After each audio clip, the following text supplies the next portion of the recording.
Did you turn the key in the ignition only to find that your engine absolutely refuses to start, while a security light flashes angrily on the dash? Your vehicle might be completely locked down by its own anti-theft system, triggering a P0648 diagnostic trouble code. This specific code means immobilizer lamp control circuit malfunction. It is a standard powertrain code that applies to a massive variety of vehicles on American roads built from 1996 to the present day. Almost all modern cars use a passive anti-theft system built into the ignition key. The key contains a tiny transponder chip that the powertrain control module must recognize before it will allow the engine to start or the fuel injectors to fire. The immobilizer lamp, often shaped like a little car with a padlock on your instrument panel, is designed to warn you if this security system is active or malfunctioning. Every time you turn the key, the main computer runs a self-test on this warning lamp circuit.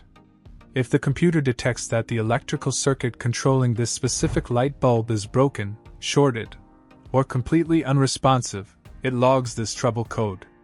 Because this code directly involves the vehicle's security system, it is considered highly severe. The most obvious symptom is that your engine will experience a complete no-start condition.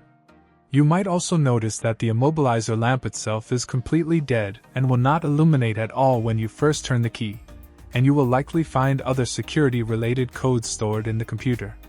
The causes for this annoying lockdown are usually electrical. You could simply have a burned-out immobilizer lamp bulb in the dashboard, an open or shorted wire in the control circuit, or a completely dead battery inside your key fob.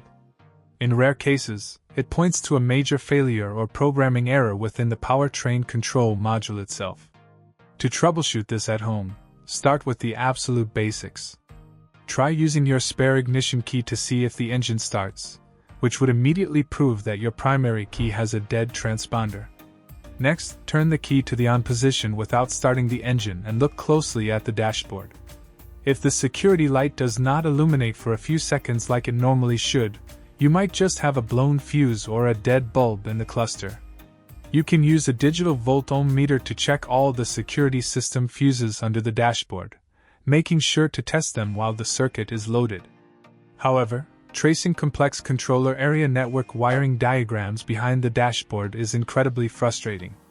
If your spare key does not work and the fuses are perfect, you absolutely need to take your car to a dealership or a highly qualified automotive locksmith. Reprogramming an immobilizer system or replacing a faulty engine computer requires proprietary security software that is strictly regulated and not available to home mechanics. Getting a professional diagnosis will ensure your vehicle recognizes your key and finally lets you start the engine again.